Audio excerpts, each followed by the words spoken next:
sake. 2 minutes. Only 2 minutes. I am giving only 2 Then I minutes. will not speak. मैं Either बोलूंगा from फिर this बोल side, किसी और either को from नहीं any side. कोई नहीं क्यों मैं डेलीवेजर हूँ क्या आपने सिंगल मेंबर्स को 10-10 मिनट दिए give me 8 minutes at least don't do injustice with me please for God sake You start. Mr. Start. You start. Sir आज 10 दिसंबर का दिन है दे रहे हैं बिठाओ सभी को दे रहे हैं। सर आज 10 दिसंबर का दिन है वर्ल्ड ह्यूमन राइट्स डे है आज मेरा फास्ट है मैं इस हाउस में से ही ऐलान करके गया था कि I am on a fast today on eve of world human rights day to remember people of their duties towards people of Jammu and Kashmir. Sir इससे पाक दिन मेरे लिए और क्या हो सकता है कि आज जब इस हाउस में इलेक्टोरल रिफॉर्म्स डिस्कस हो रहे हैं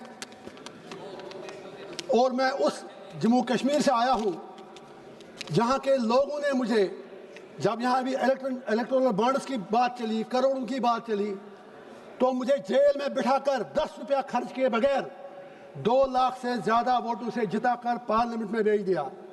आज मैं उन अपने लोगों को इस पार्लियामेंट हाउस से शुक्रिया भी अदा करता हूं सलाम भी करता हूं और साथ ही मुझे नहीं पता बाकी मुल्क में कैसे इलेक्शन हुआ लेकिन अपनी पार्लियामेंट्री कॉन्स्टिट्यूंसी में जिस तरह तमाम सरकारी एजेंसियों की दबाव के बावजूद इलेक्शन कमीशन ने फेयर इलेक्शन करवाया और मैं जेल में रहते हुए जीत गया मैं उसके लिए इलेक्शन कमीशन का शुक्रिया अदा करता हूं अपने लोगों की तरफ से।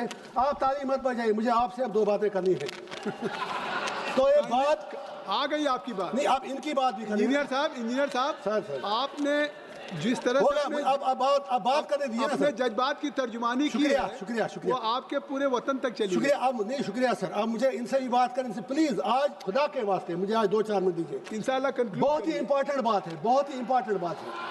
मैं ये कह रहा हूँ या तो आप इलेक्शन रिफॉर्म्स कर लीजिए जेल से be serious for a while please for God sake don't make mockery of this house. आपकी देशभक्ति हमने देखी जब वंदे मातरम पर डिबेट था कोई नहीं था यहाँ पर हमें आप क्लास में बिठा के रखते हैं भाग जाते हैं।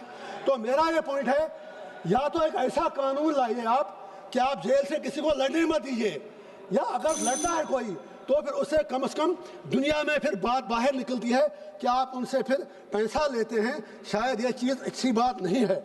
उसी तरह आपने सर कौन सा कानून है जब आपने डिलिमिटेशन कश्मीर में किया J&K में तो कश्मीर में आपने सिर्फ 1 सीट बढ़ा दी जम्मू खिते में 5 बढ़ाई लड़ा दिया खुद को एक दूसरे से और कहाँ पर देश में 5 MLA नॉमिनेट होते हैं। आप मुझे इंडिया अलायंस से 1-2 बातें करने दीजिए प्लीज एक बात कह के खत्म करिए सर खुदा के वास्ते प्लीज हाथ जोड़ता हूँ आप सर बोलने दीजिए ना अरे सर प्लीज देखे ना प्लीज देखे बात तो सुनिए मैं भी त्योहार जा रहा हूँ ये घर जा रहे हैं अपने रहम तो कीजिए मुझ पर भूख हड़ताल पे हूँ सुबह से कुछ तो रहम कीजिए बोलने तो दीजिए।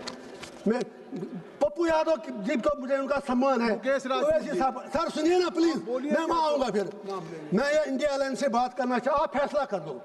आप तो एक तरफ कहते हैं वोट चोरी होती है आपके इंडिया अलायंस के पार्टनर जो हमारी स्टेट के बड़े लीडर हैं वो कहते हैं इलेक्शन फेयर हुआ लेकिन दूसरी तरफ कहते हैं मैं इसलिए हारा क्योंकि वहाँ पर इस्लामाइजेशन और रेडिकलाइजेशन थी। उनके MPs यहाँ कहते हैं नहीं इलेक्शन फेयर हुआ कुछ कहते हैं नहीं हुआ। आप आज ये फैसला कर लें सिर्फ अगर वाकई आपको आगे डेमोक्रेसी को जिंदा रखना है तो इतिहास में सबक लेना जरूरी है। राहुल गांधी जी ने सही कहा एंटी नेशनल एक्ट तो 1987 को मत भूलिएगा आप 1987 में आपके सवाल आ गए सैयद अली गिलानी लोन यासीन मलिक उन सबको तशद्दुद किया उनके मुंह में उबलते आलू डाल दिए वो सबसे बड़ा इंटरनेशनल एक्ट था उसकी वजह से लोग वहां पर मिलिटेंट बने। उस इंटरनेशनल एक्ट की कीमत आज आपको चुकानी पड़ रही है पूरे कंट्री को उसके लिए आपको भी जवाब देना है। मसूद साहब अध्यक्ष जी माननीय अध्यक्ष जी आज जिस विषय के ऊपर हम बोलने के लिए यहाँ खड़े हैं शुक्रिया वो बेहद गंभीर है। जिस प्रकार से देश के अंदर चुनाव आयोग पूरी तरीके से कैप्चर कर लिया गया nothing will go on record